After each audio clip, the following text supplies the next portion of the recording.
Welcome back to Pillars of Eternity, the nutshell version. Act 2 gets really complex in a fantastic way, but I'm going to do my best to pare it down to the most important stuff. Again, I just encourage you to buy and play this game because I am leaving out so much. Also keep in mind that especially from this point forward, the story can go quite differently depending on your character's personality and choices. You are seeing the story of Valdis, a priestess of the death god Bareth. Despite being a mystic who regularly has visions, Valdis largely makes rational decisions and has a very stoic personality. When last we met our heroes, they were on their way to Defiance Bay. Defiance Bay is having the same problem as the rest of the Deerwood, this whole babies born without souls thing. They call these kids hollow-born, and it's one of the saddest things ever. It's like they're born catatonic and stay that way. Dissidents congregate to protest and to heckle. The capital of a country that had not long ago incinerated a god now appears to be a spark away from sharing the deity's fate. Hey, at least Defiance Bay has taverns and brothels. I hope you aren't expecting to find the Leaden Key in here. And decent shopping.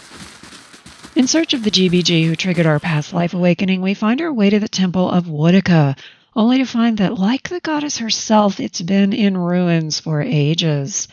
We have to find a back way in, that's what she said, and steal a Leaden Key hood from a corpse to pretend to be a member of this weird cult and get instructions from a superior. Tell me of your exploits. Thanks to the Leaden Key's insistence on absolute anonymity and the convenient corpsification of one of their members, we are mistaken for said member and get some clues about operations the Leaden Key has going on. We decide to follow through for reasons the player decides.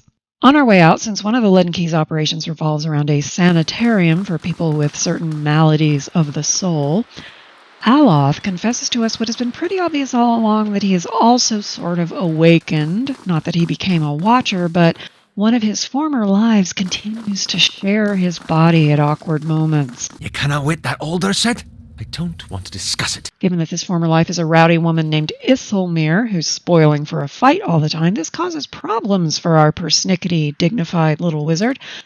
So Valdis agrees to find someone at the sanitarium who might help him figure out how to suppress this over-emotional beast. I'm not going to mention every time, but I just want to remind you again that this is the story of a death priestess. Bareth is very big picture and unsentimental and expects the same of their priests. So, of course, Valdis is all, no, we must control this firebrand who has usurped part of dignified Aloth's brain. But you can also decide to support Isilmir and help Aloth get along with her. Anyway, in Defiance Bay, we also meet an angry bird named Palagina. God's damn that son of a cool. She is a paladin from Valia, which is basically Italy, sort of. Palagina, the paladin, yes. Anyway, her being Valian is the least interesting thing about her because she has feathers. This is another unique to Eora thing I love, the godlike.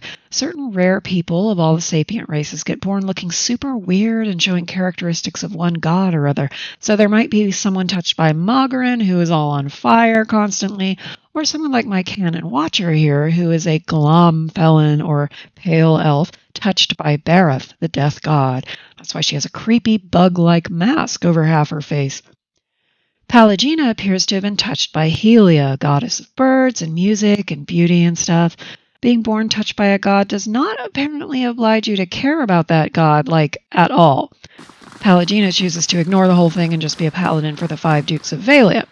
Valian paladins are all men, but since she is not technically a woman by Valian standards, being godlike and unable to bear children, she found a loophole. Perhaps the most important thing about her is that she is a huge supporter of animancy, the science of the soul that they practice at the sanitarium, for example. Animancy is really unpopular with the rowdiest yahoos of Defiance Bay, but animancers are also the only people trying to find a cure for the Hollowborn. So far, their attempts have been nightmarish failures.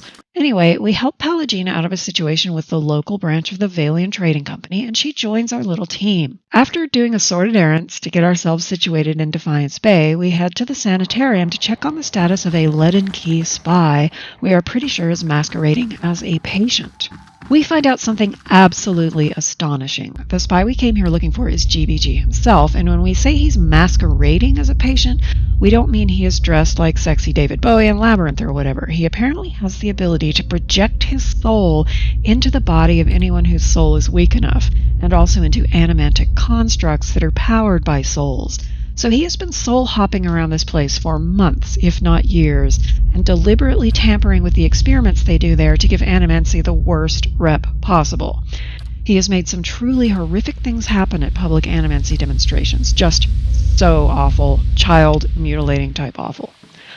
Unsurprisingly, when we confront him, he is not super interested in helping us learn more about our past life, and instead possesses a construct or three, unlocks the cells of the most dangerous patients, and then just forks off to wherever, leaving us to create a huge pile of corpses on our way out of the sanitarium. Cool, cool, cool. In the wake of this disaster, we are contacted by a messenger from Dunreed Row, a guild of psychic spies and investigators, which I have to gloss right over for time reasons despite how incredibly cool it is. We go see the leader, Lady Webb, who finally gives GBG a name. Theos Ix Arcanon. The name is weird because it is ancient AF. This dude is basically like, if Whittaker were writing a fanfic, he would be her OC. But she has the power to do this crap in real life and just be like, I don't care about the rules. He's my special boy. Lady Webb tells us that she has reasons to be super interested in what Theos and the Leaden Key are up to right now, and so since we're already tangled up in it, we and she are officially pals, and she's going to help us out as much as we can. We've got 2 more leads already to follow up on, but this video is already too long, so I'll have to get into that next time. If you want there to be a next time, please leave comments and stroke my fragile ego, because making videos takes forever, and I'm not being paid. See you next time, maybe, on Pillars of Eternity, the nutshell version.